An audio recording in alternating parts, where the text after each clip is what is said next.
ভক্তদের বহু প্রতীক্ষিত সিনেমা অ্যাভেঞ্জার্স ডুমসডের শুটিং চলছে যুক্তরাজ্যের পাইনউড স্টুডিওতে। সেখানেই বন্ধুত্ব গড়ে উঠেছে পর্দার দুই প্রতিপক্ষের ভূমিকায় অভিনয় করা তারকা পেড্রো প্যাসকাল এবং রবার্ট ডাউনি জুনিয়রের মধ্যে। একটি সাক্ষাৎকারে অমূল্য সেই বন্ধুত্বের গল্প শেয়ার করলেন খোদ আরডিজে। ভ্যানিটি ফেয়ারের একটি নতুন স্টোরিতে ডাউনি পেড্রো প্যাসকালের সঙ্গে ঘনিষ্ঠভাবে কাজ করার কথা খুলে বলেছেন।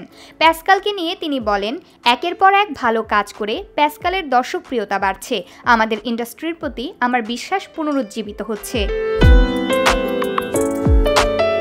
পর্দায় ডাউনির চরিত্র ভিক্টর ভন ডুম অর্থাৎ ডক্টর ডুমের প্রধান শত্রু রিড রিচার্ড অর্থাৎ মিস্টার ফ্যান্টাস্টিক ভূমিকায় প্যাসকাল অভিনয় করলেও কাজ করার সময় তার সঙ্গেই বেশি বন্ধুত্ব গড়ে উঠেছে ডাউনির। সেটের বাইরেও ডাউনি সহকর্মীদের নিজের বাড়িতে ডাকেন। তার মতে এসব হোমওয়ার্কদের মাধ্যমে টিমের মধ্যে বন্ধুত্ব গাঢ় হয় এবং মেইন টেকে দৃশ্য ধারণে সহায়তা করে।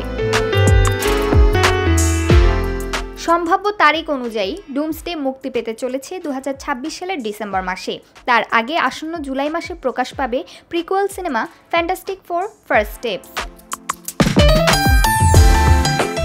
এই সিনেমাতেই এমসিইউর রিড রিচার্ড চরিত্রে আত্মপ্রকাশ করবেন প্যাসকাল।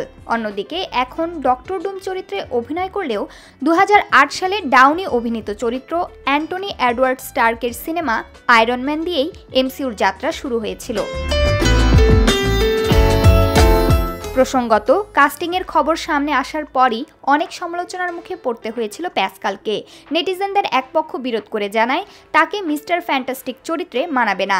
প্যাসকাল জানান এ ধরনের অভিজ্ঞতা তার জন্য কঠিন ছিল, কিন্তু ডাউনি তাকে এসব থেকে কাটিয়ে উঠতে সাহায্য করেছিলেন। কারণ ডাউনির কাস্টিংয়ের সময়ও এমন কিছুই ঘটেছিল। টম ক্রুজকেই সবাই আয়রন ম্যান চরিত্রে দেখতে চেয়েছিল, যদিও সিনেমা প্রকাশের পর পুরো চিত্রই বদলে যায়।